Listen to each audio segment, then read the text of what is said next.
Ladies and gentlemen, my name is David Brooks. Thank you very much. And I wrote a book, and its title is Foresthill, a public defender's bedtime reader. And I wrote that book because I needed to write some bedtime stories for some motorcycle enthusiast friends of mine. I got a surprising number of Halloween stories in the book. I represented a man that almost made it once upon a time, had the heart of gold, almost did everything right, and then things just came apart on him. And his name was Big Frank, and the story is Big Frank's Tired Ponies. Hello, kids. A police report just crossed my desk, and it looked like an ideal subject for another bedtime story. I don't know what it is about cases involving animals, but they usually end up being strange and funny and wonderful. Who says combining child and animal cruelty can't be fun? A local church sponsored a harvest festival as a wholesome alternative to traditional Halloween festivities.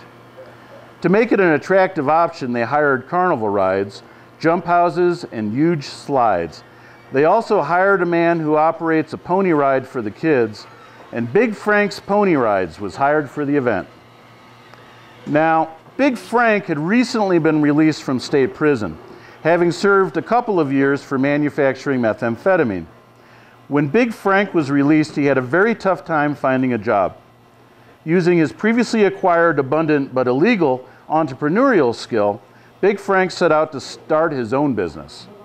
If no one would hire him, he'd be his own boss. He decided what he'd really wanted to do was operate a pony ride. He still had a photo of himself as a kid, grinning from the back of a pony. Happy children, animals, fun times, and an honest living would be his new life.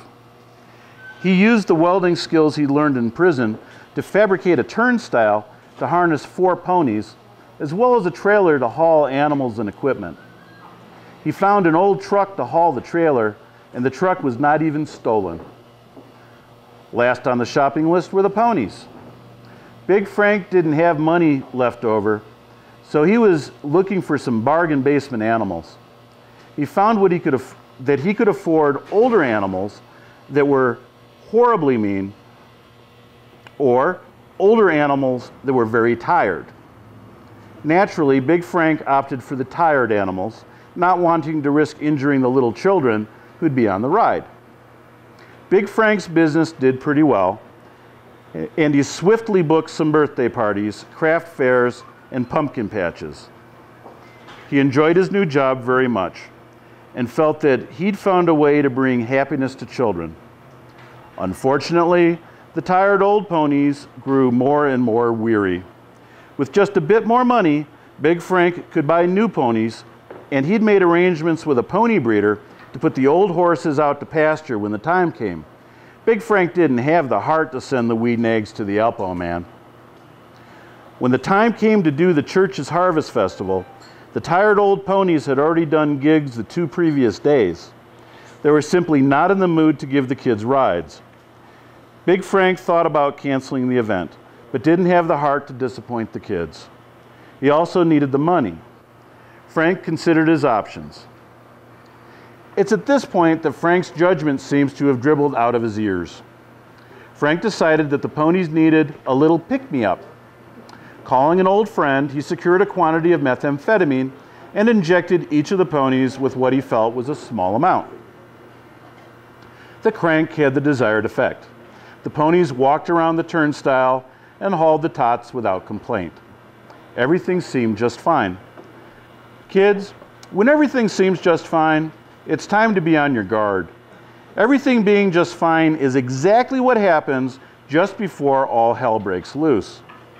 As Big Frank found out, everything being just fine was simply the precursor to the shit hitting the fan. Methamphetamine, crank or speed, it's all the same stuff.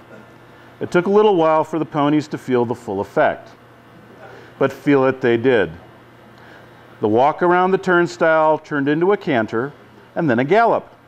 They went so fast that Big Frank couldn't hang on to the halter anymore, and he was thrown clear of the ride. What had started out as a chance for parents to take cute photos of wannabe cowboys and cowgirls now became a pony-powered centrifuge. The horrified parents watched as 3 kids ejected off the ponies, sending them flying over the hay bales and onto the asphalt parking lot.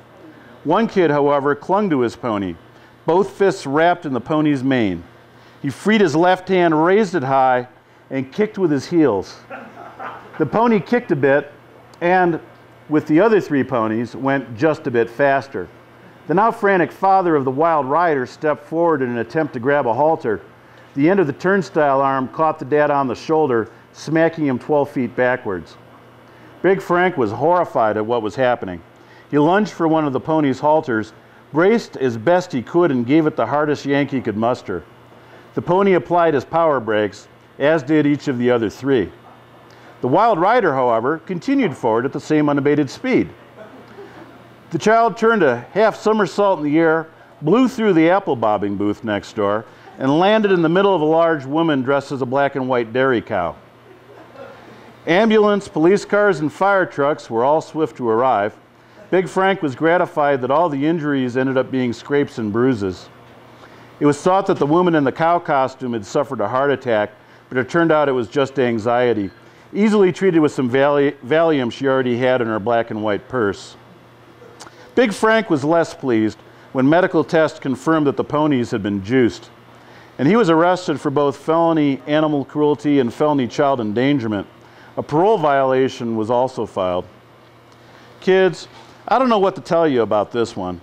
Some people have just the best of intentions and still end up being felony stupid.